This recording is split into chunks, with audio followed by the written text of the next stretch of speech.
Assalamu alaikum wa rahmatullahi wa barakatuh and welcome to Ummah Radio. You are listening to the Mustalahul Hadeeth class with myself, Abu Mus'ab. Alright, so we are still busy with the kitab known as Muqaddimatun fi Usul al-Hadith of Mulana Abdul Haq Dihlawi rahimahullah. And previously we had completed chapter number 7, which had ended on page 82, which had dealt with the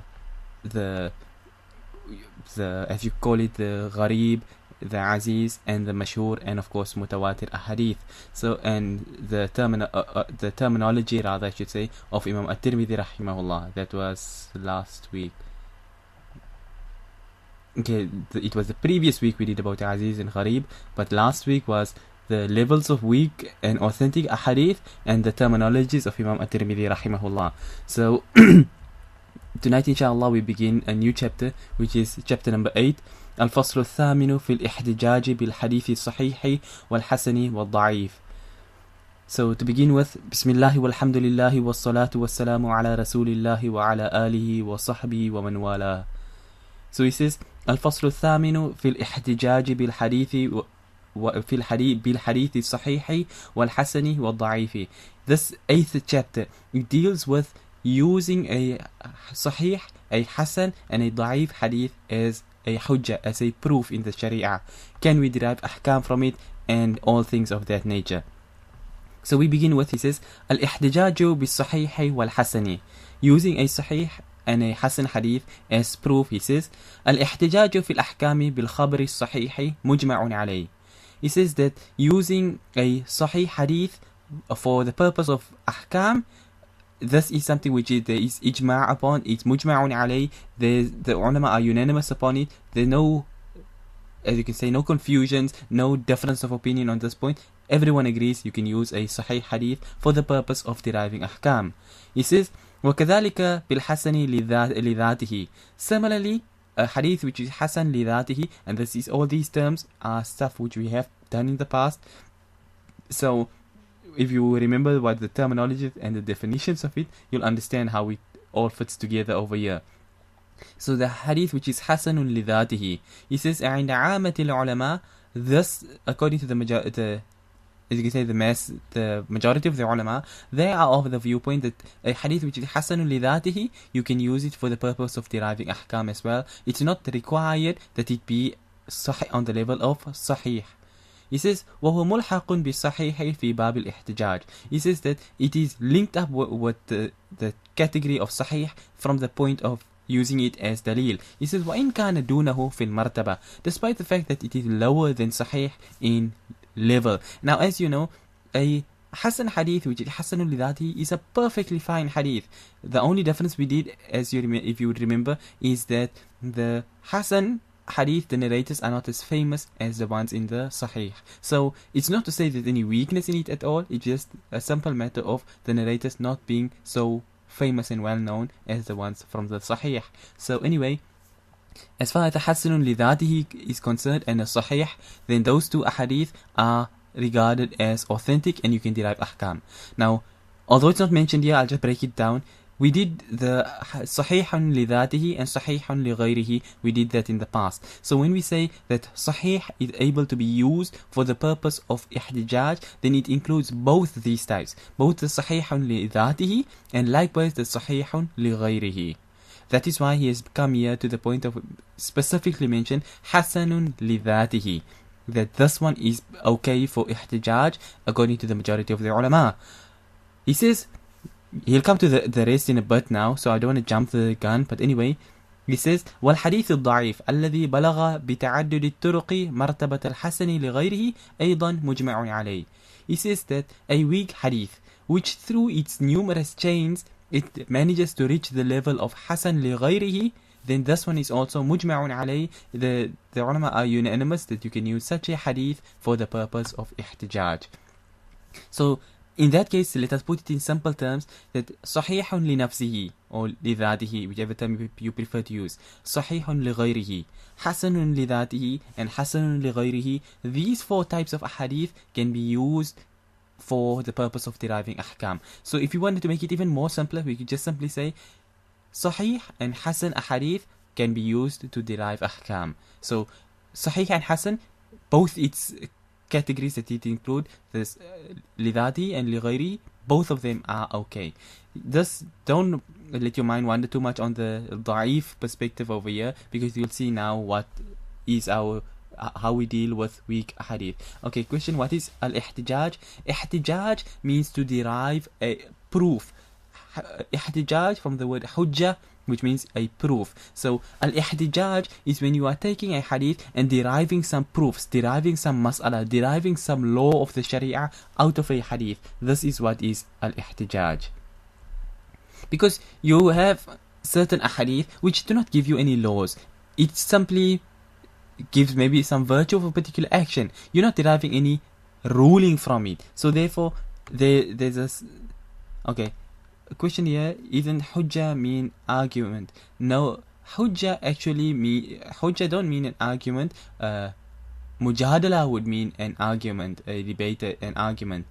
Hujjah is also used in the context when you're speaking of an argument, that, like for example, فَحَجَّ آدَمُ Musa, that in that famous hadith of Adam alayhi salam and Musa alayhi salam having a, so to say, a debate in Jannah, when Musa alayhi salam said, you are the one that Allah created and put you in Jannah and everything of the sort. That hadith we did in the tafsir.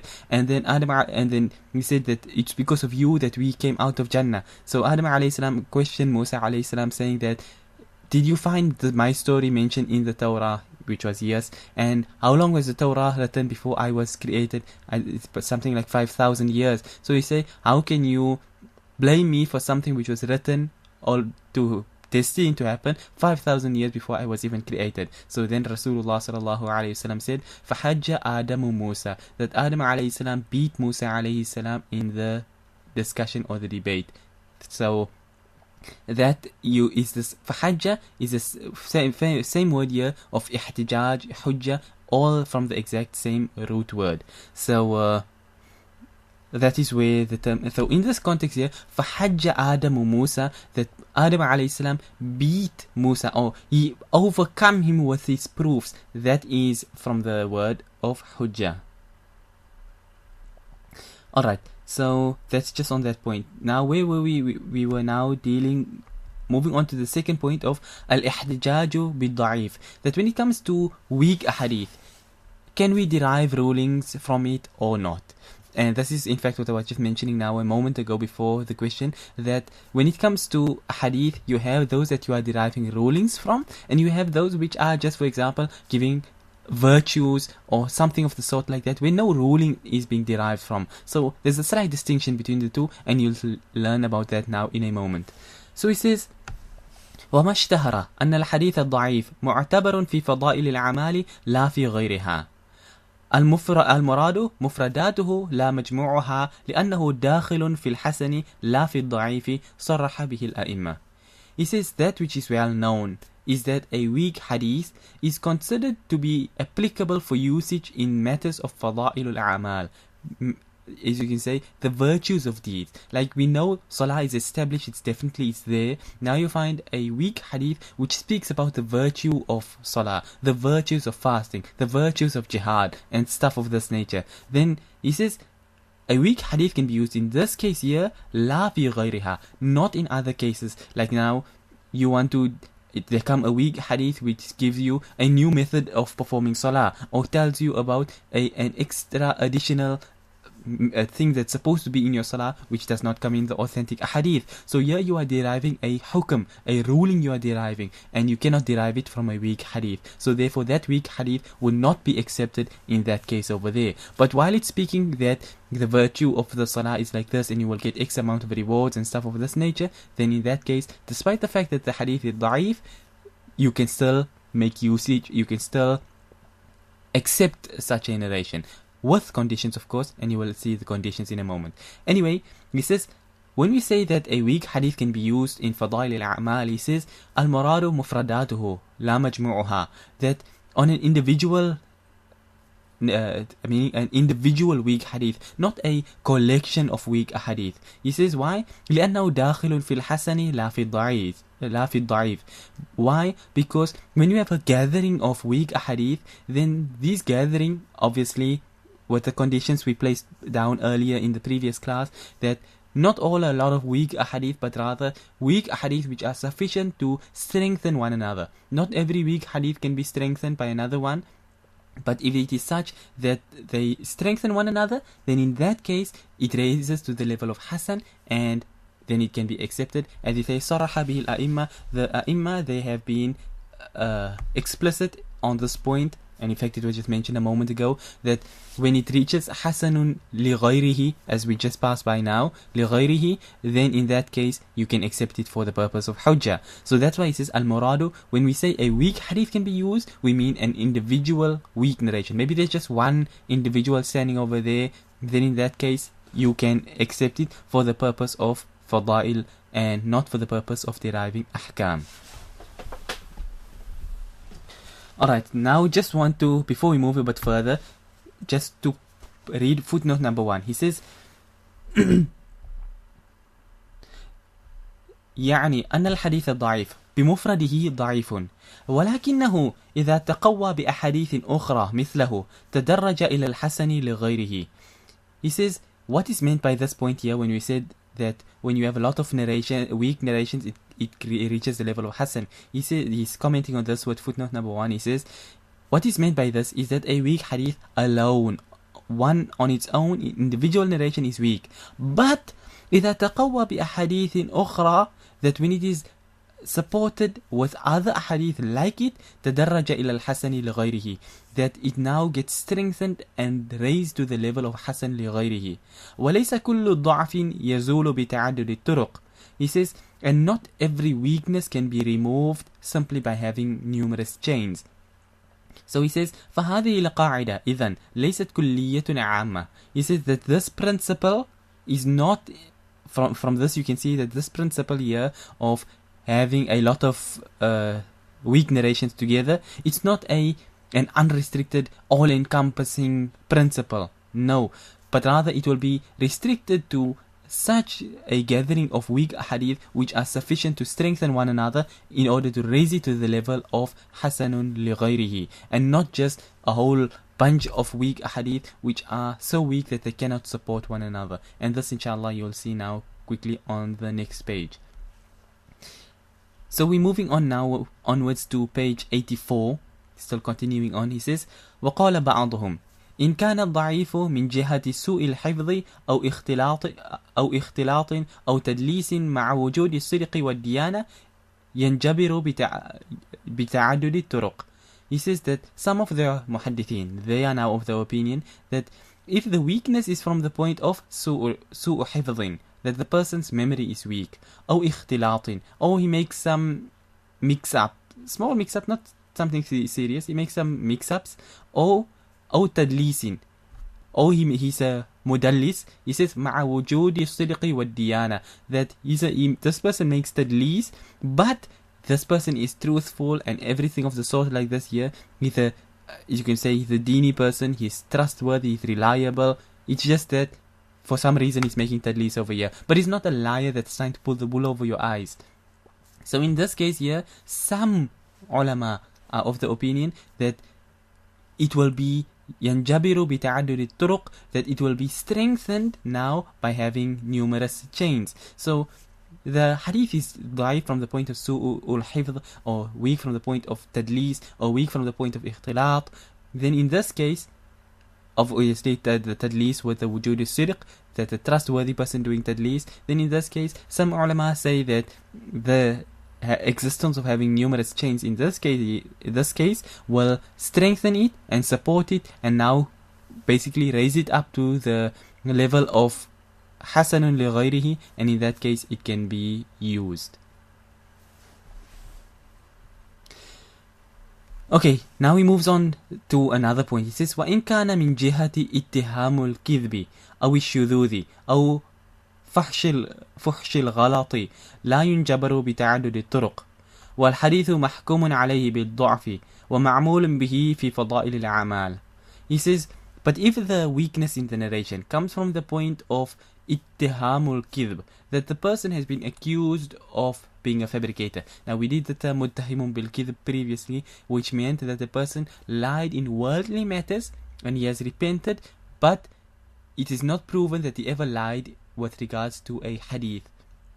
So if a person is of this sort of type here, or is from the his narrations are shadh, or fuhshul ghalat, that he makes bad mistakes, serious mistakes in his narrations, then in this case it may have numerous chains, but these are all now, as you would call it, serious weaknesses, which will not raise it to the level of hasanun li ghayrihi. So let me put this into perspective over here. Okay, you'll see it more note in mentioned in the footnote, so let me just finish and then I'll explain everything in detail. So he says that when the narration is found with faults like this, ittihamul kidhb, shudhud, fuhshul ghalat, then having a lot of chains will not strengthen it and raise it any higher. He says the hadith will be then termed as still being dha'eef despite having numerous chains.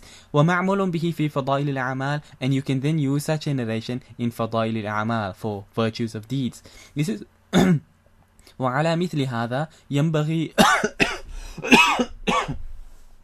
ينبغي أن يحمل أن لحوق الضعيف بالضعيف لا يفيد قوة وإلا فهذا القول ظاهر الفساد فتدبر. He says, so after knowing this, it is necessary that you understand the statement here that one had a weak narration meeting up with another weak narration does not necessarily give it any strength. He says, and if that was not the case, then this statement would be clearly false. So let me just read footnote number 1 and then I'll explain it. He says, footnote number 1, وَيُشْتَرَطُ لِلْعَمَلِ بِالضَّعِيفِ ثَلَاثَةُ شُرُوطٍ. This is now the important point I wanted to bring up, that when it comes to using a weak hadith for the purpose of fadail al-amal, which is something that, as we know, the majority of the ulama have accepted, but the majority of the ulama don't just put it out there that any narration can just be accepted. This is what the ulama have stated, that there are 3 conditions before you can accept a weak hadith, even for the purpose of fadail al-amal. So, condition number 1, أَلَّا يَكُونَ الضَّعْفُ شَدِيدًا. Number 1, that the weakness should not be severe. I'll explain it now in a moment. I just want to read the paragraph finish. So number 1, that the weakness should not be severe or serious. Number 2, أَلَّا يَعْتَقِدَ عِنْدَ الْعَمَلِ بِهِ ثُبُوتُهُ بَلْ يَعْتَقِدُ الْإِحْتِيَاطِ. The second condition for accepting such a narration is that you do not believe while you are acting upon it that it is established from the sunnah, but rather you should practice upon it from the, as you say, perhaps on the side of caution. You take ihtiyat, for the purpose of caution you act upon it, but not, it's a weak hadith, or you feel, no, I'm following the sunnah. If you're doing that, then you are going against what the muhaddithin have accepted. And the third condition, أَلَّا يُخَالِفَ أَصْلًا أَوْ قَاعِدَةً مِّن قَوَاعِدِ الدِّينِ. He says the third condition is that this weak narration here must not contradict any principle from the principles of the deen, أو أن يندرج تحت أصل معمول به, or that basically, we put it in another way, that this weak hadith, it happens to be it falls under something with regards to the deen. So in this case, let's say for example, it's something to do with salah, something which is acted upon in salah, then in this case, if it's a weak hadith, you can use it. But now if it's something which is not, let's say for example, there's not any other ahadith on the topic, for example, but this weak narration over here, it doesn't contradict anything from the sharia, from the deen, then in this case, you can also use it. Slight distinction between the two terms over here. 1, it must not contradict any principle of the deen, or 2, it should be from something which is already established in the deen, to put it in that way. So those are the 3 conditions for accepting and making amal upon a weak hadith. So now, with those conditions in mind, I'll explain what I mean to put everything into perspective. This first condition here is the important point. It says, أَلَّا يَكُونَ الضُّعْفُ شَدِيدًا, that the weakness must not be severe. Now, as you would have remember from the previous classes, that there are levels of weakness, as we did in fact last week, that there are different levels of how a narration becomes weak. Obviously, a person who's a confirmed liar, he's on the level of mawdu'. Then there's the muttahamun bil kidhb. He's on the, he's a bit more accepted than that person who's a confirmed liar from a hadith perspective, and things of that sort. There are different levels. So the first condition is that the weakness must not be severe. So it's something small, that he has weak memory, or he's a trustworthy person who does tadlis, then in this case, its weak narrations, it can be raised up to a stronger level of hasanun li ghayrihi, and thereby accepted. But here we come to know that if you have a hadith which are from the point of ittihamun bil kidhb and stuff of this nature, which are what you would term the dha'eef shadid, the severe weakness, then these type of narrations here will not be allowed to be used for the purpose of fada'il a'mal. So that's one point. So you can say it's not an unrestricted statement that you can just take any narration called weak and suddenly use it for the purpose of fadail. No, but the first condition is that it must not be a severe weakness. So you have to look at the weakness and see what is the weakness, and then you can see whether you can act upon this narration or not. So that was point number one. The second point is also extremely important, that you do not believe that this action you are doing is from the sunnah. Now unfortunately what you find, a person will read a hadith and the narration will be weak, of the acceptable weak kind, but now the person acts upon it and he feels that I am acting upon a sunnah. Now this is a problem over here, because the point is that when the minute a narration becomes weak, what weakness means is that we cannot confirm with certainty that this narration is from Rasulullah sallallahu alaihi wasallam. So when you are acting upon this and you are now with this belief that this is from the sunnah, then you are overstepping the boundaries. You are now making something which is unconfirmed into definitely confirmed, because you are now calling it or deeming it to be from the sunnah. That's why it's a condition that your aqidah must be, your aqidah should be that this narration that you are acting upon is not a confirmed, or rather not confirmed to be from the sunnah. Okay, question over here. The whole point of it being a hadith is that it's from the sunnah, though. Is that not correct? Yes. The whole point of that is why the whole point is there. If you wanted to term about a hadith in the accepted sense, then we would only be using the term sahih and hasan. The minute obviously dha'eef comes in, then we know there's some flaw over there. So in fact that is why certain ulama, when they speak, they would say, quote a hadith which is authentic and say it comes in a hadith, and when they quote something which they are unsure about or something which is weak, then they would say it comes in a narration. Not everyone does it, because the terms are obviously interchangeable, but sometimes you will find some ulama who would use it in their speech like that, just to make a distinction between the two, a narration and a hadith.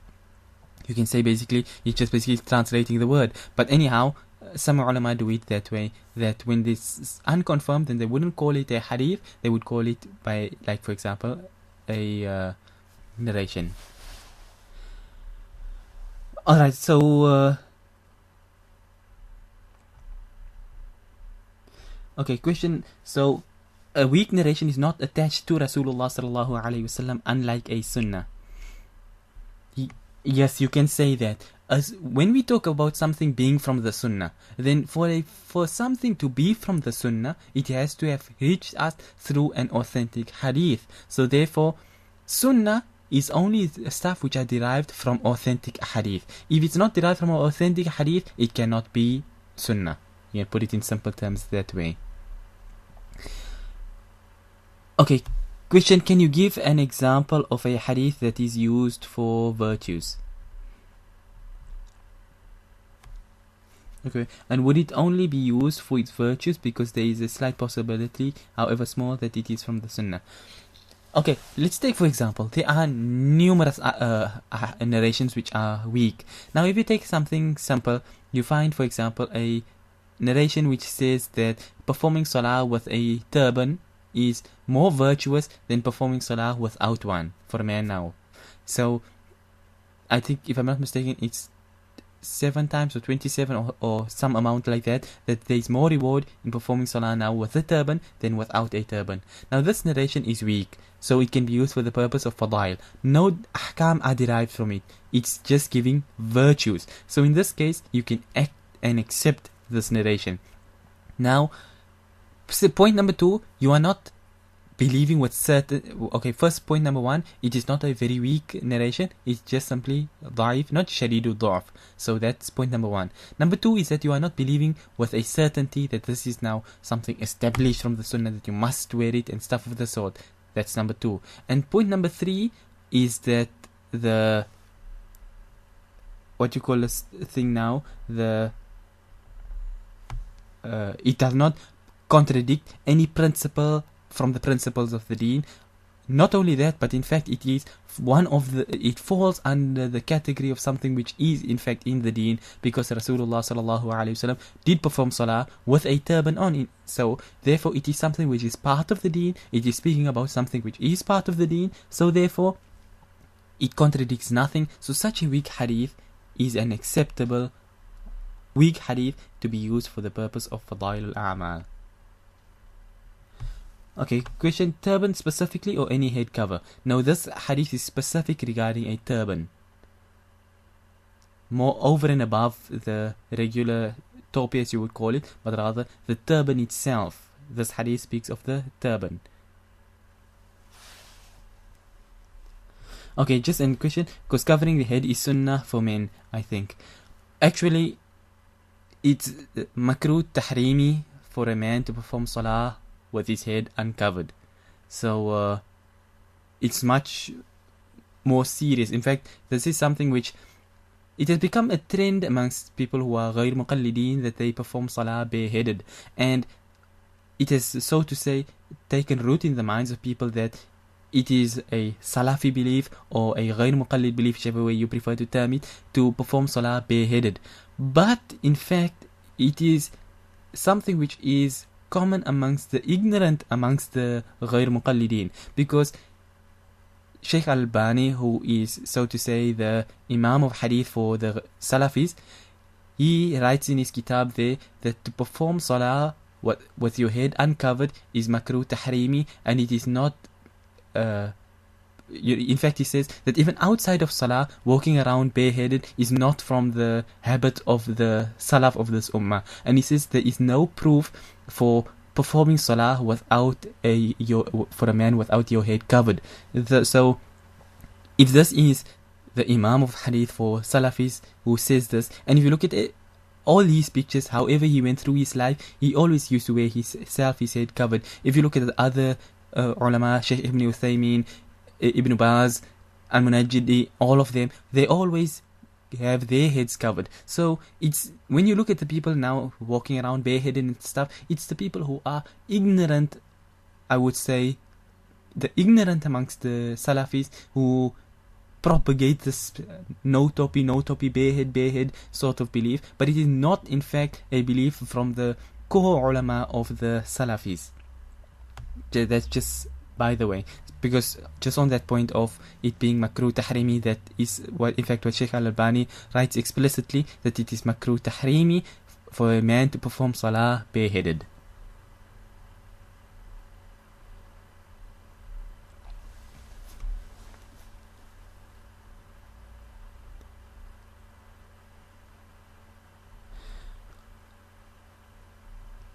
Okay, another question over here. So we would use weak hadith for encouragement, etc. I'm unsure why do we use them. Can you explain it?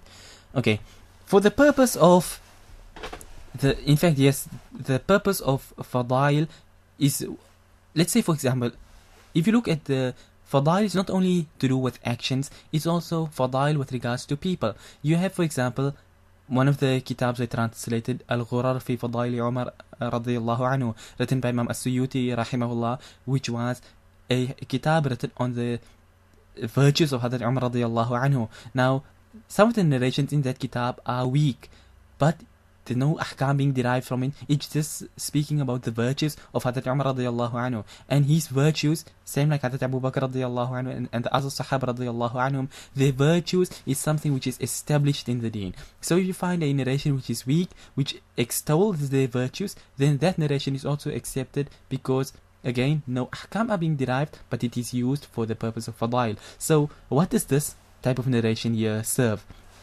It serves to give you a little bit more of an insight into the high ranking of a person like, for example, Hadeeth Umar radiallahu anhu and the other Sahaba radiallahu anhu in general, when you find a weak hadith. Now, in the point of from an actions perspective, like I say, let's take this narration of the turban now, for instance. You're hoping for the reward that, like for example, you now wear a turban, you're going to perform your salah, you say, oh Allah, I'm wearing this turban for this purpose of making salah over here, in the hope that I receive the reward of this X amount of times more than a person who performs salah without a turban. Not saying that this is from the sunnah, but rather, if the narration is indeed true, then I want to get this reward. That is how we make use of a weak hadith. Yes, and because it is a good thing as well, yes, that's correct. Because it is something good, something from the deen, so therefore we use it in that manner. Okay, question over here. Have you heard about the hadith regarding burning the house of the ghayr musalli, the people who must salah? It's linked to Rasulullah sallallahu alaihi wasallam. Yes, this narration is an authentic hadith that Rasulullah sallallahu alaihi wasallam said, I wish I could have someone to stand in my place and perform salah, so that I could go and burn down the houses over those people who do not attend the salah. So yes, that is a hadith which is there. It is authentic, yes. Which in fact is one of the reasons showing how important salah is, that Rasulullah sallallahu alaihi wasallam wanted to actually burn down the houses. And the narration actually mentions burn down the houses upon them, meaning that those people who are sitting in their houses and it's the time of salah and they are not coming out to perform the salah, burn out the houses upon them, meaning if they are inside, they will be burnt out in their houses as well. That's actually the as you can say, the indication that this hadith is giving off, that you who's sitting in the house there, you will die and be burnt out in your house itself as well.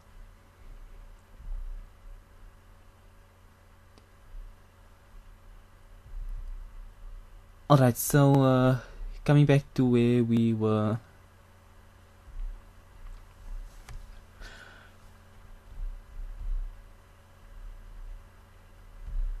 Okay, question over here. Can people actually do that, act on that hadith?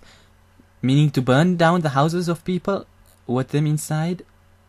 No, that will not be correct for people to act upon it, because this was a wish from the side of Rasulullah sallallahu alaihi wasallam, meaning that if it was up to me to be able to make this law, I would do it this way. But the fact that Rasulullah sallallahu alaihi wasallam didn't do it, despite having the means to do it, shows that it is not something which is supposed to be done, though technically, if we really look at it, the crime is so severe that it would warrant such an action. But it will not be permissible for somebody to go now and burn down the houses of people based on this hadith here.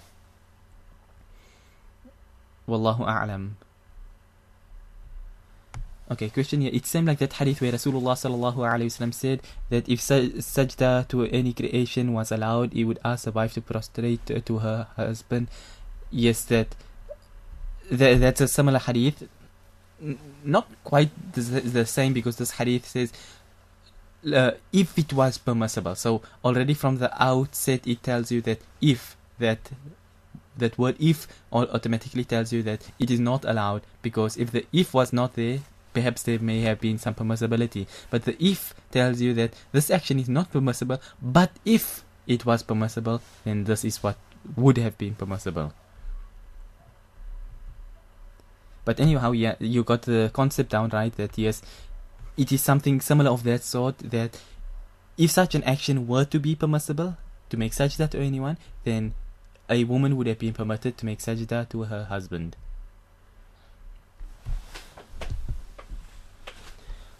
Alright, so anyway, coming back to where we were.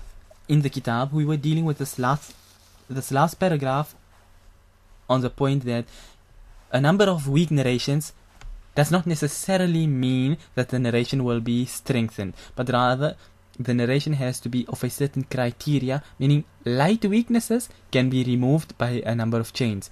Big weaknesses, severe weaknesses, cannot be removed as a result of having numerous chains. So you have a lot of chains of severe weakness in the narrations. Those narrations will still be termed as being dha'eef. But if you have light weaknesses and you have a number of chains, then it can be raised up to the level of hasanun li ghayrihi. So that's basically it in a nutshell. And that then is the end of page.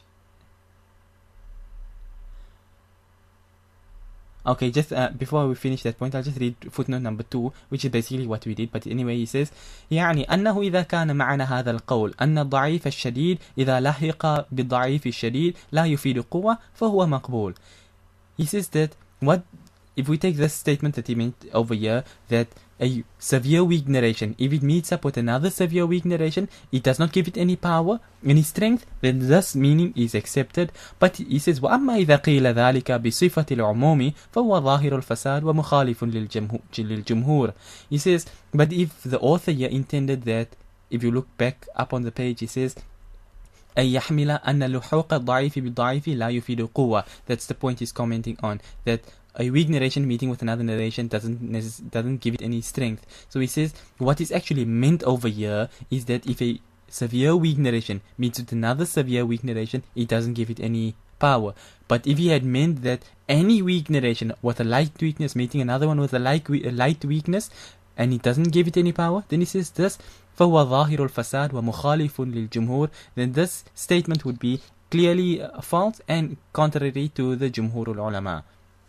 So just put it in a nutshell over here is that if 2 severe weak narrations are there, or 10 narrations all having severe weakness, then the narration will still remain weak and will not be able to become any stronger than that. But if you have light weaknesses in the narrations, then it will be sufficient to raise it up to the level of hasanun li ghayrihi.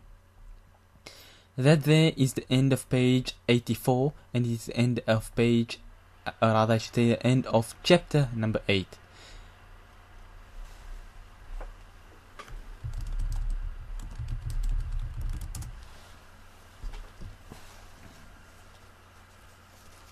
Okay, question.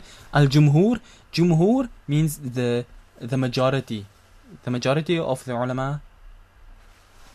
Some people call it the Jamhur. You may have seen it written, the Jamhur, but it's the Jumhur al-Ulama. The majority of the ulama are of this viewpoint here, that you can act on a weak hadith. Now that in fact is one more point over here, is that he says mukhalifun lil jumhur, that the majority of the ulama are of the viewpoint that you can use a weak hadith for the purpose of fada'il a'mal.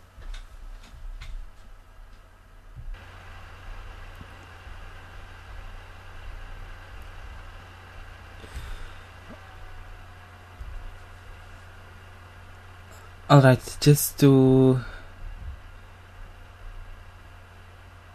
Okay, I was just speaking on the point of the Jumhur, that you can... what you understand from this point here is that the majority of the muhaddithin are of the viewpoint that you can act upon a weak hadith for the purpose of fadail.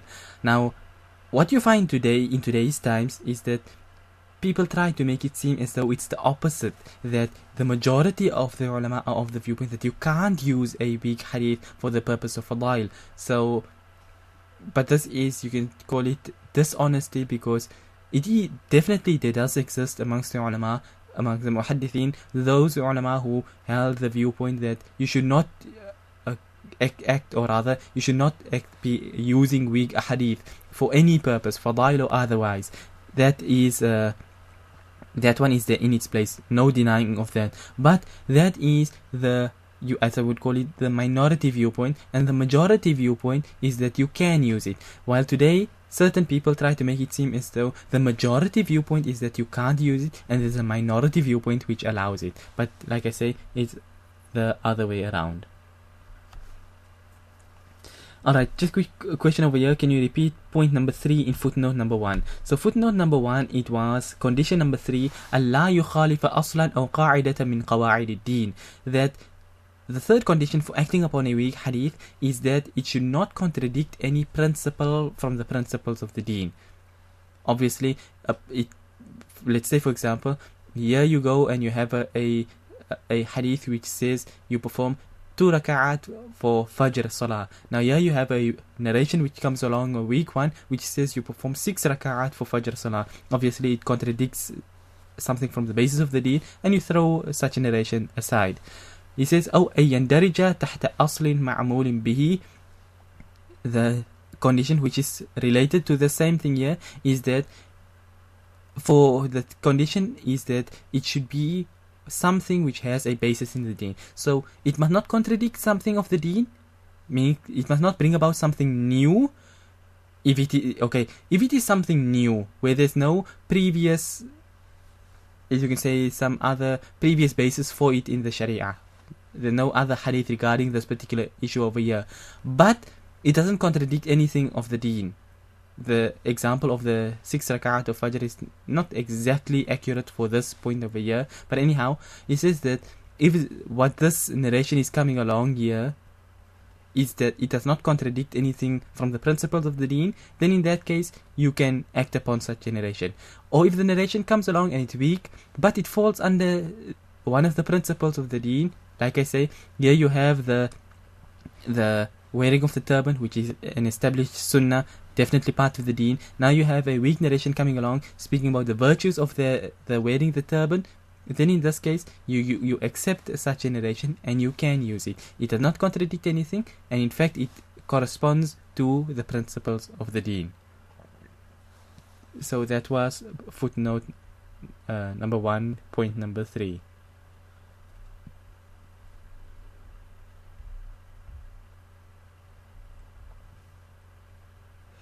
Alright, so it is on this point here of page 84 that we are stopping, inshallah, and next week we will continue on from chapter number 9. So if there's any questions regarding anything, you can feel free to ask it now. Okay, question over here. Is there a weak hadith about the niqab or hijab by Hadeeth Asma radiyallahu anha? One that is used to show that niqab isn't compulsory or something. Yes, the narration comes in that one day Hadeeth Asma radiyallahu anha, she came in the presence of Rasulullah sallallahu alayhi wasallam wearing thin clothing.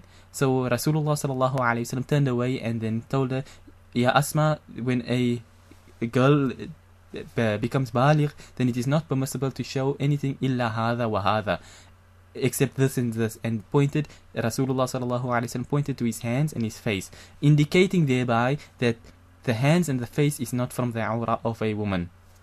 That is the narration over there. So from that point, there's a lot that you can speak actually on that point over there, and that is why you find that the ulama do not say that the niqab is fard, meaning that the face of a woman is awra. The ulama, majority of them at least, do not hold this opinion here that the face of a woman is awra. The ulama would say that wearing the niqab is wajib. May come out to the same thing at the end of the day, that the woman has to wear the niqab, but when you get down to the technical basis, then there is a distinction between the two, because one thing is awra and one thing is something that should be covered. It may sound the same, but there's actually a difference. In a case of, let's say for example, there's some case in court and a woman it is required to testify.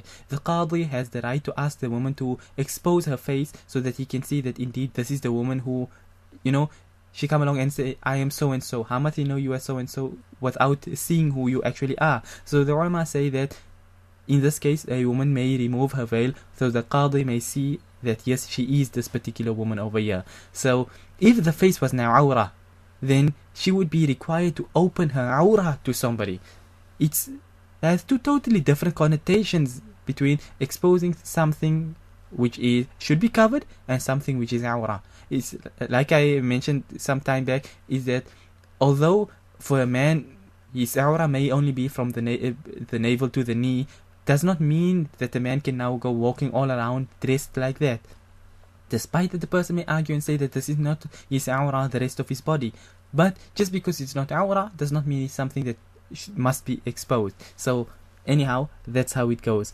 So this narration over here would give the benefit that the face and the hands of a woman may not be awrah, although it does not negate that the covering of it, a woman's face now with a niqab, does not change the fact that it is now, as you would term it, wajib, as the ulama have decreed it, that whenever there's any time when there is any fitna involved, any, as you say, a whole lot of perverts all around and things of this sort, then the niqab becomes wajib. So it may sound similar, but there's a distinction between the two. Okay, question over here. Controversial matters in deen, are they derived from weak narrations? For example, music. People have ikhtilaf. Is it justified? Okay, no. When it comes to an issue like music, there are numerous narrations which are weak, and there are also narrations which are authentic. Numerous narrations which are authentic. So it's not a matter of, as you can say, the other viewpoint are justified in holding a viewpoint saying that music is permissible. Because the people today who try to justify musical instruments, they try to pull the wool over the eyes of people. Firstly, from the basis of, you find it taking place especially in English. So a person says music. Now, music is broken down into two types. Music can be simply a song which is sung by with vocals only, and music can also include playing piano and guitar and drums and all these sort of things here. So they play firstly on this point over here by saying that, and then they maybe quote a narration and say that, for example, that so-and-so sang in the present, or so-and-so played drums, which is not drums, it's a doof, entirely different from regular drums. But in any case, so this is what these sort of people try to do. They try to pull the wool over the eyes of people by hoodwinking them with terminologies and things like this, singing and music, when in fact, when the ulama, or rather when the hadith speaks of what is prohibited, it is ma'azif, it is musical instruments. That is why if a person sings a nasheed, vocals only, there's permissibility for it. But if you sing a nasheed and you add musical instruments to it, it is not permissible. So doesn't matter what you are now singing. In fact, there's, incidentally, just on that point over there, Mullah Ali al-Qari rahimahullah, he mentioned something extremely severe on that topic over there. In fact, I forget now the name of the kitab, but he mentions therein that if a person is speaking, or rather singing a nasheed with good things, he's speaking about Allah or Rasulullah sallallahu alayhi wasallam and things of this sort, and he uses musical instruments, then, if I'm not mistaken, either it's his own view or he's reporting the view from one of the other ulama who say that such a person becomes a kafir. That's why I say it's not a viewpoint you hear every day. A very serious statement he makes over there. That's how serious the issue is of musical instruments. And unfortunately, what is quite common today, every second person who calls himself a munshid, or rather I should use a proper modern term, a nasheed artist today, every second one of them is using musical instruments. They'll bring out two albums, a vocal only album and a musical album. So it's a very serious issue over here, if we were to take this statement from Mullah Ali al-Qari rahimahullah, that by adding the musical instruments to this, and now as all these nasheed artists, as they call themselves, they say we are using these nasheeds, in between the commas over here, this we produce it for the purpose of da'wah and things of the sort here. So you can actually see the severity of the issue here, that forget about anything else, you, according to Mullah Ali al-Qari rahimahullah, your very iman hangs in the balance, and you are worried about what you term da'wah. So it's a very serious issue. But anyhow, yeah, coming back to the issue of music, there are numerous ahadith which are authentic with regards to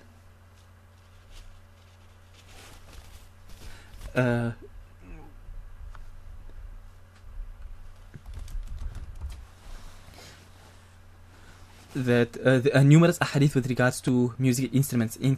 Comes in one of the there are numerous ahadith, some which speaks about the day of Qiyamah, or rather the signs of Qiyamah, that musical instruments will become my ummah will permit musical instruments and things of the sort here. And now these people try to find every excuse to like make it seem as though these things are how you call it now, permissible, and that the hadith are now suddenly not authentic and things all of the sort like that. But if you look at Rasulullah sallallahu alaihi wasallam, you look at the Sahaba radiyallahu anhum, the Tabi'in and them, and you will see that as far as the Salaf was concerned, there was no permissibility of music anywhere around. The only instrument ever allowed was that which is known as a duf.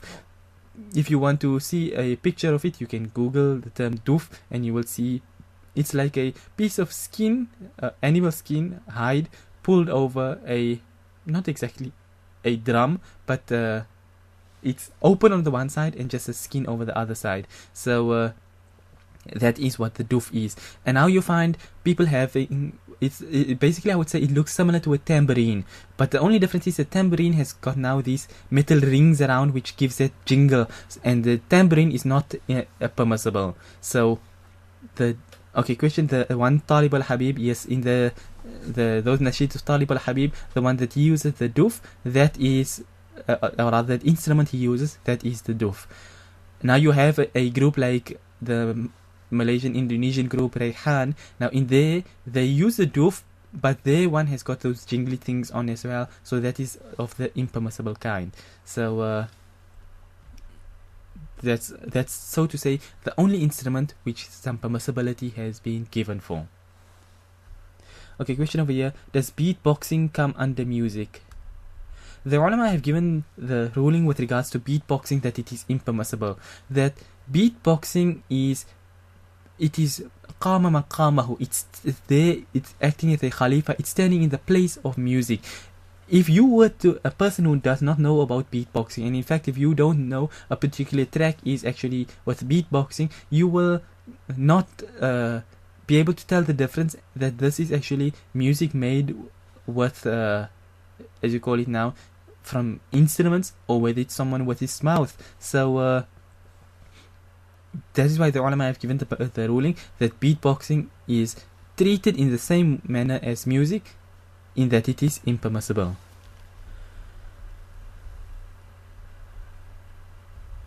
Okay,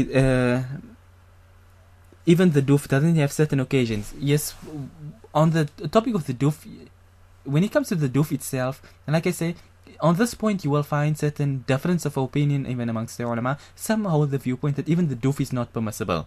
So you have that one view. You have another view of ulama who say that it is permissible on occasions of weddings and in cases like in jihad and so on and so forth, on the Eid days and things of that sort. So like for a wedding, it's to using a duf, it gives more sound, it makes more i'lan, it lets more people know that a wedding is taking place, basically. So that is there in its place. Some ulama use it in that the permissibility and restrict it in that way. Wallahu a'lam. Okay, what about using sound effects, chirping of birds, lightning of clouds to give special effect to the adverts? Okay, actually before coming to this point here, just one more thing over there. You have computer generated music, which is done purely on computer, and then you have music generated through musical instruments itself, the actual piano and stuff of the sort. Both of them are impermissible on the same level. Now what some people do, they say no, it is what do we call it, a cappella, whatever it is, then they say it is or whatever term they use now for it, and say that it is computer generated music, basically. So somehow that makes it permissible, but the ulama have given the fatwa that those type of things, computer generated music and instrument generated music, both are impermissible. Like the beatboxing as well is also impermissible. Now coming to the point of sound effects, like lightning and horses and chirping of birds and stuff like this here, it is not used, it is not, first from the point that it is not music, so therefore the permissibility is there, but it should not go overboard that it takes basically the place of music. So as far as things are standing now, you know, if you have a nasheed and then lightning comes here, or the rumbling of the hooves of horses and stuff like this here, it's not there for music perspective. It's like the nasheed perhaps is, let's say for example, it's about jihad, so it's speaking about the horses, and then there's like it opens in your mind the scene and the horses are running, so there's more permissibility for that sort of thing over there. But it should not be excessively used now that it becomes the new in thing, that now people start using these sort of effects and stuff like this here to replace music basically. So when it replaces and takes the place of music, then this too will now also fall into the same category of impermissibility. So it should be kept to a minimum. If you can do without it, all the better. But as it stands like this, there is permissibility for it. But like I say, it is better you keep it to a minimum and you don't go overdoing things. Wallahu a'lam.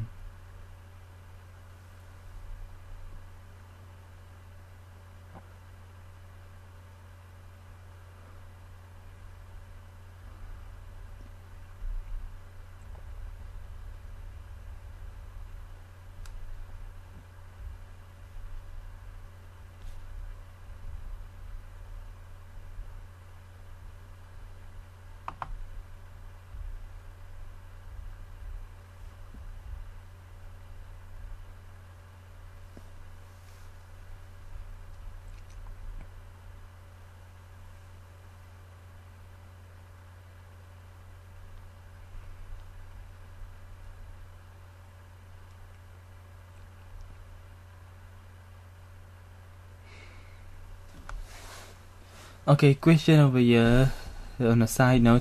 What plans do you have after this book with regards to the class, since we are nearing the end? Alright, this book here is basically your first step in to the field of Hadith. It gives you a sufficient grounding in Hadith, although if you really look at it, then you are just in the shallowest part of the water. There is much deeper you can go into the topic, but that again is, you know, it's, if you venture into that field there, it's for if you are actually going to be acting upon it, you know, really doing an in-depth study of a hadith and going into the field of jarh wa ta'dil and all that sort of stuff. But this book here equips you, giving you the tools and the ability to now use those other further books. You learned about jarh wa ta'dil. You learned about what is good and what is bad. Now, for example, now, let's say you are done here. You come across a narration. You want to know what is the authenticity of this particular narration. So you would take, for example, a hadith. And the hadith says, for example, حدثنا قتيبة بن سعيد. So the first narrator, you say his name is Qutayba ibn Sa'id. Now, you want to know about him. So now, okay, this book won't give you all these sort of things, but you learn as you go along that you look now to the books of Jarh wa Ta'dil. You take, for example, Al-Thiqat of Imam Ibn Hibban, Al-Mizan, Tahdhib al-Kamal, Tahdhib al-Tahdhib, all these various books, Al-Jarh wa Ta'dil, all these various books of the Muhaddithin, Imam Al-Dhahabi, Imam Abu Zur'a al-Razi, and all the other ulama as well. You look at their books and you see, you turn to the point of Qutayba ibn Sa'id, you search his name inside the kitab, you go there to that point, you see, okay, Qutayba ibn Sa'id, and of course you must know exactly which Qutayba ibn Sa'id it is, because maybe you find 2, 3, 4 with the same name, so you need to know, you know, who you are looking for. But then anyway, Qutayba ibn Sa'id is one of the very famous narrators of hadith, so you'll have no difficulty finding him. So you see his name over there, so you say, okay, Imam Bukhari, Imam Tirmidhi, Imam Abu Dawud, Nasai, they all report from him, and the ulama have graded him that he is sahih, and they would narrate mention, for example, he was born in this place, born at this year, passed away this time, and things like this. So here you see, okay, this person, he's authentic. Then you now look at the next person in the chain, and so on and so forth. So you can go through the chain like that and basically do your own jarh wa ta'adil. I'm not advocating it because there's a lot of external factors which can come into play, which will pass you by entirely if you don't know exactly what you are doing. So I'm not at all trying to advocate that everyone now you just do one kitab and there you go, you are muhaddith, you start doing jarh wa ta'adil. No, what I'm just meaning is that for your own personal thing, you do your own further in-depth, and you can now actually, you have the tools available to analyze a hadith, not to come to a conclusion, because there's so many factors. Like I said, you are focusing on one hadith, there may be a whole numerous number of other hadith on the same topic that you don't know about. So this one chain, for example, may end up being weak, so now you say no, this hadith is weak, but there's 4 other chains for this hadith which raise it up to the level of hasan, but you don't know about it. So unwittingly you made a hadith which is actually authentic, you now declared it, throw it out, because why? You have not come across those other hadith which strengthen this one here yet. So what I'm saying is that this book will give you the tools to be able to understand and use all these other kitabs over there, but it's a very serious big job to do analyzation of the chains of a hadith. So it's not something that I advocate for just everybody. It's only for if you are a serious student of hadith that you enter into this field. Yeah. Okay, but from the with regards to the progress on this point here, from the point of Mustalahul Hadith, I don't think there is any need to go any further into Mustalahul Hadith. So inshallah, when we complete this kitab here, then this will be the end of our Mustalahul Hadith classes. Only thing I would say is, what we could maybe do is take out a couple of classes and do physical practice, we put it that way. So we could take a hadith, choose a narration, for example, and then go through it.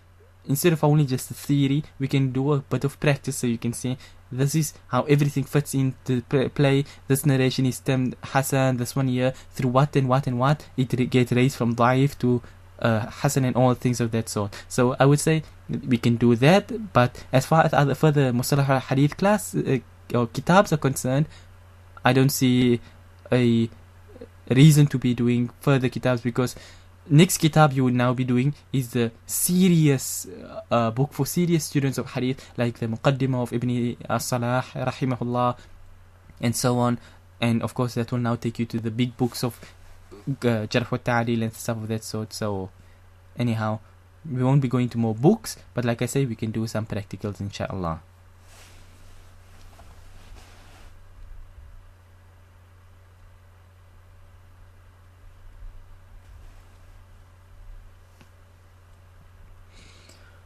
Alright then, seeing as we have run out of questions over here, we can then end on this note here inshallah. And okay, question, I thought we would do some hadith kitab after this. We are actually doing 2 hadith kitabs, one which is the Shama'il Tirmidhi, and the second one is the 40 hadith of Imam Nawawi rahimahullah. So we can focus on those kitabs there for the purpose of hadith. But like I say, not for the practicals. The practicals will, obviously these kitabs here are taking just for a particular purpose, so it won't have like fabrications and all those sort of things in it. So therefore the hadith that we will do for the practicals will be hand-picked ones, so we can get some hands-on experience. But anyhow, that is still some time to go, because we've still got a bit of this kitab to complete. But anyhow, we'll be stopping on this point here then inshallah. Until next time, we end and we say, وصلى الله وسلم وبارك على نبينا محمد سبحان الله وبحمده سبحانك اللهم وبحمدك نشهد أن لا إله إلا أنت نستغفرك ونتوب إليك والسلام عليكم ورحمة الله وبركاته.